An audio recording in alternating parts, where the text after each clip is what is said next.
Today I'm gonna answer some of the questions that you asked me on Instagram about life, about mentality, about all this stuff. Should I give up on art? Yes, you should give up on art, because if you ask such questions, it means you don't have what it takes to have solid chances to succeed in such a competitive, in such a absolutely ruthless field as art. And if you don't have, like me, this absolutely crazy desire to get it, whatever it takes, to be ready to go through any difficulty, through any complication, through any challenge, to get what you think you deserve, what you are supposed to get. If you don't have it, drop it, forget about it. I'm 16 and feel like I have done nothing meaningful with my life and behind everybody. Congratulations, you realized something that most people never realize in their life at 16. Now listen to inside what it tells you you supposed to be doing, what will lead you to meaningful things, to things that gonna satisfy you, to things that gonna bring you to a better life. Listen to this and go. You will get there if you will make steps. Or a second choice, you keep complaining, you keep crying about this until you are 20, 25, 30, 40, 50, 60, and you will lose this advantage of realization in such a young age for nothing. Pain as a catalyst for growth. It's not a question, but it's a good thing. Yes, all the growth in my life happened in the moments of the greatest instability, greatest unknowing, but also greatest desire. I would say that also a really big desire is a catalyst for growth. But you see, pain and desire, they often go pretty close to each other, because you desire something and you can't get it right this second. So now you feel pain, right?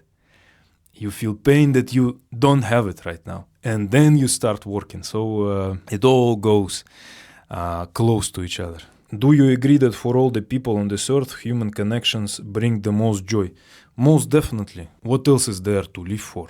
If not your people, people that you love, people who enjoy you and you enjoy them, what else is there?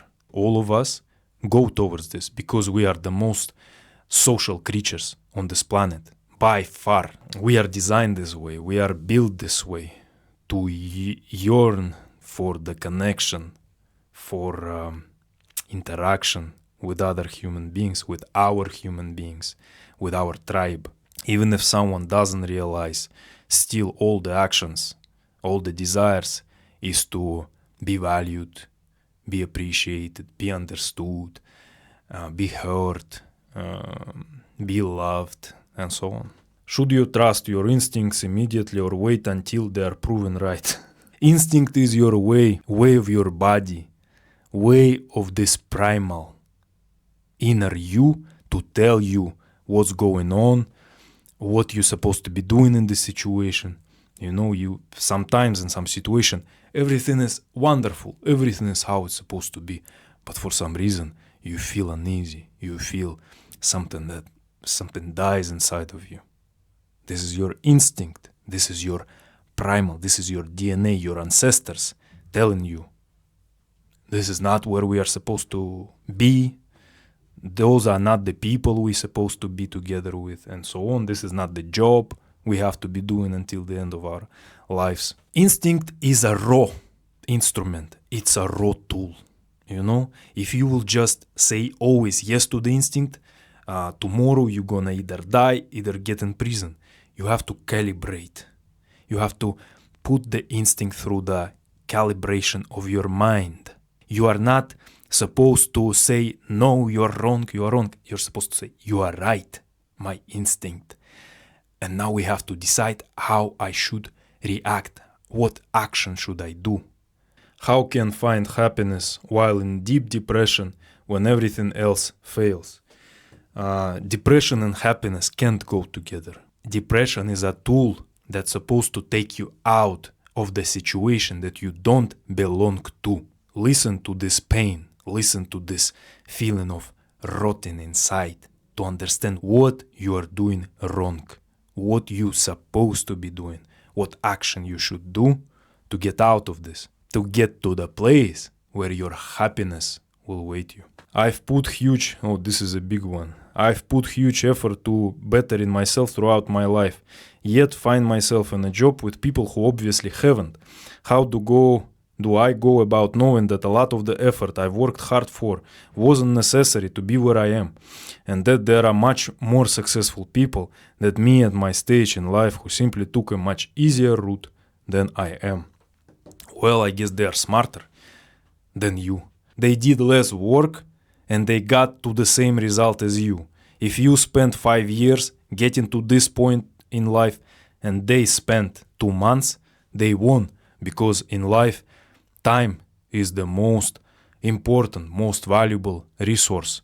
You either have to tell yourself that this is not the place you deserve and move on, either accept the fact that you failed and go on. How do you know when you've met the one? There are no perfect people. There are no perfect men, no perfect women. When you meet a person you want to spend your life with, you just have to understand if your requirements are satisfied for the person and their requirements are satisfied. If both of your parties agree on the situation, who gets what, who gives what, everything good? Okay, good. We start in the relationship. You can't know the future. You can't know what somebody else will become. That's why it's important to not start a relationship with someone who, you want to change. You think, right now we will start this thing, get it going, and then everyone will be happy. Most likely not. The core of people is almost impossible to change, even slightly. Not talking about some fundamental things. Forget this one, the perfect, the ideal. It's all bullshit, brainwash. What should do to get motivated? You should start wanting.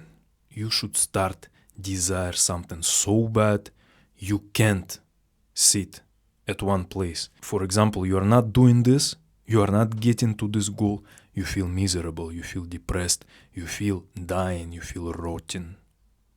Whatever you do, it's just this desire in you is so strong, it doesn't let you move, let you go. It always with you, it follows you. Then your body will get you all the motivation itself. It has to be inner feeling. I'm motivated because this guy on YouTube told me. No, it has to be absolutely internal. It has to be this strong iron in you that will take you from A to B, whatever difficulties you will face. Why do I feel like everyone knows how to live except me? Feel like an alien in every gathering. They don't know. They have no idea how to live. We are just all actors. We act as if we know everything, as if we got everything figured out, because we are so bound to our image, to how people perceive us, how they see us, what they think about us. Again, we are the most social creatures, and our social image is so important, so valuable to us. And they also feel alien. Every single person there also feels alien. They also feel, I wish I've been somewhere better at this moment. Everyone feels this way on a different scale. Listen to this instinct. Don't try to silence it.